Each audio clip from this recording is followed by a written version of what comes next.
Friends, నమస్తే. మనం ఒక అతి ముఖ్యమైన విషయం గురించి మాట్లాడుకోబోతున్నాం. అదే దేశంలో జర్నలిస్టుల హత్య. ప్రజలకు ప్రభుత్వానికి ఇదొక పెద్ద సమస్య కాకపోవచ్చు. ఎందుకంటే ఇంత పెద్ద దేశంలో నిత్యం అనేక హత్యలు, దోపిడీలు, బెదిరింపులు అనేవి జరుగుతూనే ఉన్నాయి. అందులో భాగంగానే ఇది ఒకటి జరిగింది అనుకుంటారు. ఇవాళ రేపు చర్చించుకుంటాము, దాని తర్వాత అందరు మర్చిపోతారు ఈ జర్నలిస్టుల హత్య అనేది.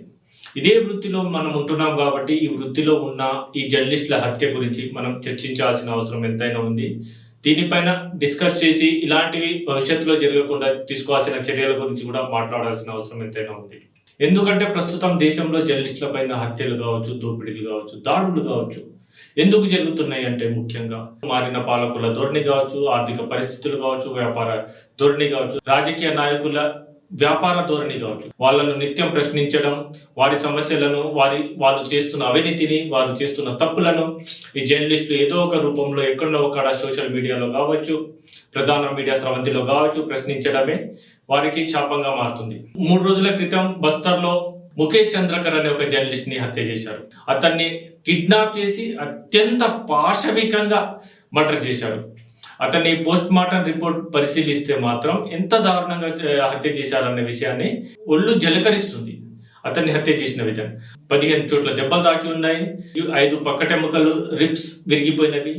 అంతేకాకుండా మెడ భాగం విరిగిపోయింది. గుండెను బయటికి తీశారు. లివర్ 4 భాగాలుగా చితిలిపోయిందంటే అతన్ని ఏ విధంగా స్థాయిలో కొట్టి చంపారో అర్థమవుతుంది. కొట్టి చంపిన తర్వాత కూడా వాళ్ళ పగ చల్లారన్నట్టుంది.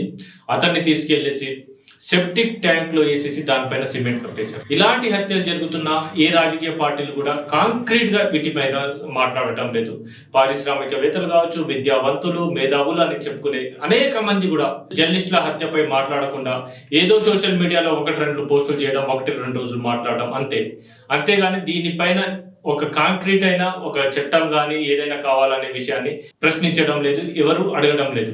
వాళ్ళ దేశంలో జర్నలిజం అనేది 2 రకాలుగా హత్య జరుగుతుంది. మొదటి రకం అనేది రాజకీయ పార్టీల ధోరణితోటి మొదటగా ఈ మీడియా సంస్థలను, మీడియా యాజమాన్యాలను, ఈ పేపర్లనే పార్టీలు గాను, పారిశ్రామికవేత్తలు కానీ టేక్ ఓవర్ చేసుకుంటున్నారు. అలా చేసుకోవడంతో అక్కడ పనిచేసే నీతి నిజాయితీ గల స్వతంత్ర జర్నలిస్టులు ఇమడలేకపోవడంతో వాళ్ళు బయటికి రావడం జరుగుతుంది. ఇక్కడ జర్నలిస్టుల హత్య కాదు, జర్నలిజం యొక్క హత్యనే జరుగుతుంది. ఇక రెండో రకం అంటారా, అక్కడ నుండి బయటికి వచ్చిన జర్నలిస్ట్ కావచ్చు, గ్రౌండ్ స్థాయిలో పనిచేస్తున్న జర్నలిస్టులే కావచ్చు, ఇండిపెండెంట్ గా పనిచేస్తున్న జర్నలిస్టే కావచ్చు, వీళ్ళను బెదిరించడం, లొంగ తీసుకోవడం, లేక ఇలా హత్యలు చేయడం. ముఖేష్ చంద్రకర్ అనే వ్యక్తి బస్తర్ జంక్షన్ అనే యూట్యూబ్ ఛానల్ రన్ చేస్తున్నాడు. ఈ యూట్యూబ్ ఛానల్ కి మొన్నటి వరకు 1,59,000 సబ్స్క్రైబర్స్ ఉన్నారు, ఫాలోవర్స్ ఉన్నారు. ఇప్పుడు నేను ఈ వీడియో చేసే టైంకి 1,71,000 ఫాలోవర్స్ పెరిగారు. అంటే అతని మరణం తర్వాత ఫాలోవర్స్ అనేది అతని చర్చకు రావడంతో పెరిగారు.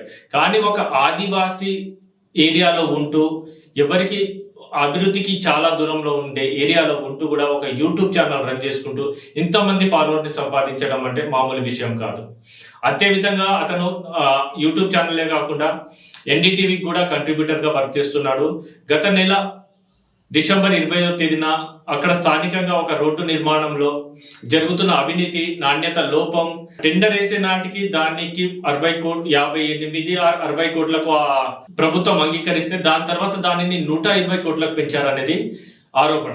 దాన్ని ప్రశ్నిస్తూ, అక్కడ దాని యొక్క నాణ్యతను ప్రశ్నిస్తూ ఇతను కథనాన్ని ప్రసారం చేశాడు. ఈ కథనమే ఇతని చావు కారణమైందని, ఆ చంపిన వ్యక్తులు కూడా ఇతని బంధువులే, దగ్గరి బంధువులే.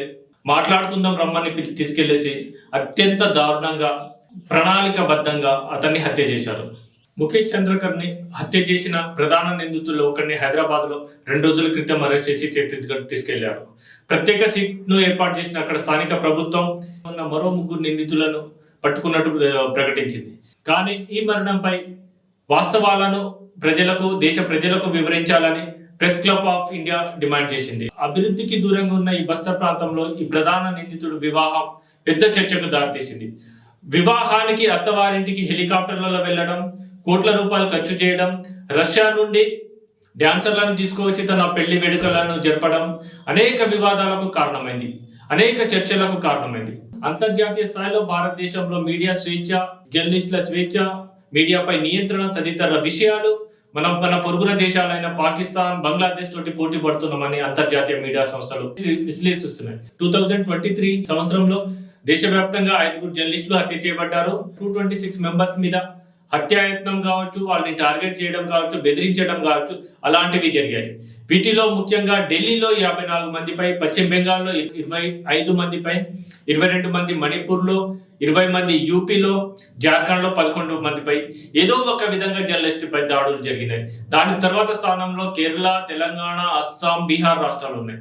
అంటే ఏ ప్రభుత్వం పాలనలో ఉందనేది కాదు ముఖ్యం, ఏ ప్రభుత్వం ఉన్నా, ఎలాంటి ప్రభుత్వాలు ఉన్నా, అది వామపక్షమా, ఆపా, కాంగ్రెసా, బీజేపీ అనేది తేడా లేదు. జర్నలిస్టులు తమను ప్రశ్నిస్తే, తమ రాష్ట్రంలో జర్నలిస్టులు ప్రశ్నిస్తే వారిపై దాడులు చేస్తాం, అదే విధంగా వారిని హింసిస్తాము, వారిని టార్గెట్ చేస్తాం. అదే అన్ని పార్టీల యొక్క లక్ష్యం. వాటిని నియంత్రించాల్సిన అవసరం ఎంతైనా ఉంది. జర్నలిస్టుల రక్షణ కోసం ప్రత్యేక చట్టం తేవాల్సిన అవసరం అయితే ఎంత ఉంది.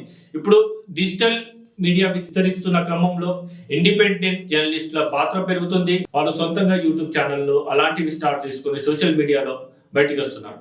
వారికి కూడా ప్రత్యేక రక్షణ అనేది కల్పించాల్సిన అవసరం ఎంతైనా ఉంది.